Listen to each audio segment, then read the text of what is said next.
দেখতে দেখতে তো প্রেগনেন্সির মুহূর্তগুলো কেটেই যাচ্ছে। তো ভাবলাম এইভাবে যদি কিছু ক্যামেরা না করে বন্দি করে রাখি তাহলে পরে তো হয়তো পস্তাতে হবে। তো ওই জন্য দেখো বিকেলবেলাতে সকালে যে খাবার দাবার করেছি সেগুলো ধোয়া পোছা করে তারপরে ঘরটা ঝাড়ু দিলাম। তারপরে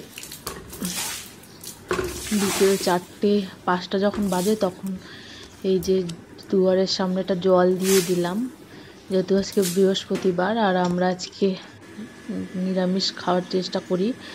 বিয়ের পরে যেহেতু আমি আর আমার স্বামী দুজনেই থাকি এই ভাড়া বাড়িতে, আর যেহেতু কেউই থাকে না শ্বশুর শাশুড়ি, তো সেরকমভাবে কিছু পালন করা হয় না। গ্রামের বাড়িতে শ্বশুর শাশুড়ি থাকে, মাঝে মধ্যে আসে আমার এখানে। আর এই যে দেখো আজকে করব সয়াবিনের তরকারি, নিরামিষ সয়াবিন করব। তো তোমরা দেখতে পাচ্ছ সবটা, এদিকে ভাত বসিয়ে দিয়েছি, এদিকে সমস্ত টুকিটাকি কাজগুলো সেরে নিয়েছি। আর এখানে দেখো সব কিছু গুছিয়ে নিলাম, আলু টালু সব কেটে নিলাম।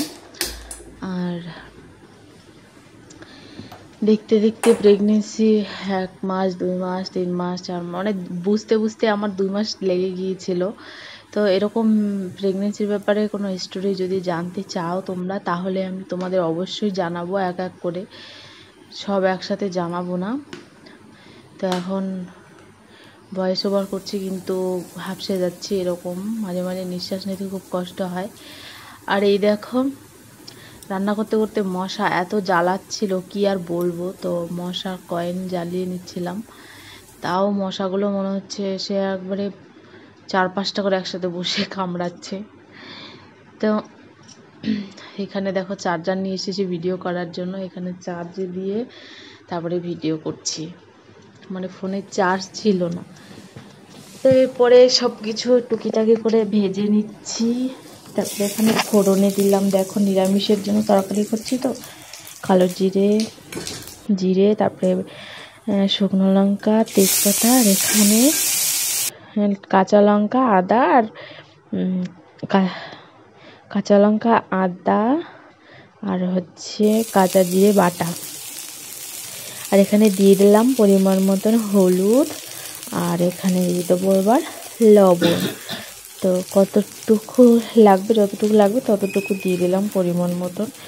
তারপরে দেখো সব কিছু নাড়াচাড়া দিয়ে নিচ্ছি, এদিকে সবটা ভাজা হয়ে গেছে। আর এখানে অল্প একটু আমুল দুধ দিয়ে দিয়েছিলাম। তো এবার দেখতেই পাচ্ছ যেহেতু নিরামিষ একটু টেস্টি না হলে কি খাওয়া যায় বলো।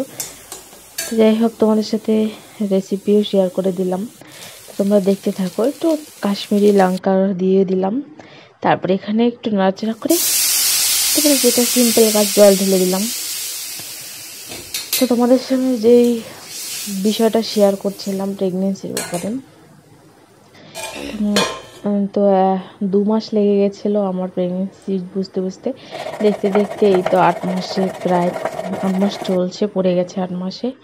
তো তোমাদের যদি তেমন কিছু জানার থাকে কমেন্ট করে বলতে পারো, আমি তোমাদের অবশ্যই জানাবো আমার ফার্স্ট প্রেগনেন্সির এক্সপিরিয়েন্সটা কেমন ছিল, মানে কেমন চলছে। তো সবটাই তোমাদের জানাবো। আর কালকে আছে ডাক্তার দেখানো, চেক আপ করানো আছে। তো সব কিছুই তোমাদের সাথে একটু করে শেয়ার করার চেষ্টা করছি।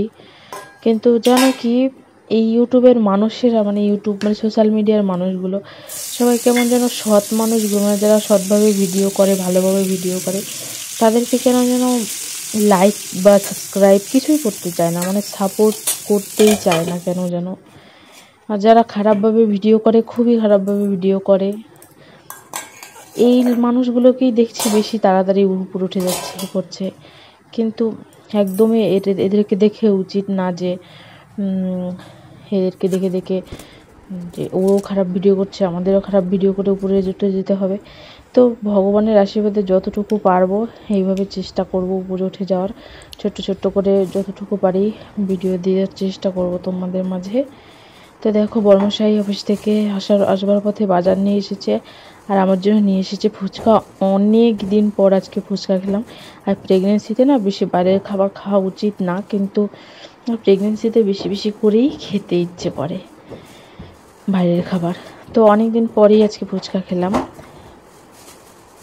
আর মিরাক্কেলের ব্যাপারটা কি, আজকে মনে মনে আমি বলছিলাম যে ফুচকা খাবো, খুব খেতে ইচ্ছে করছিল, কিন্তু বড়মশাইকে বলিনি, কিন্তু ও নিয়ে চলে এসছে। তো এতটুকুই, পরের ভিডিওতে দেখা হচ্ছে।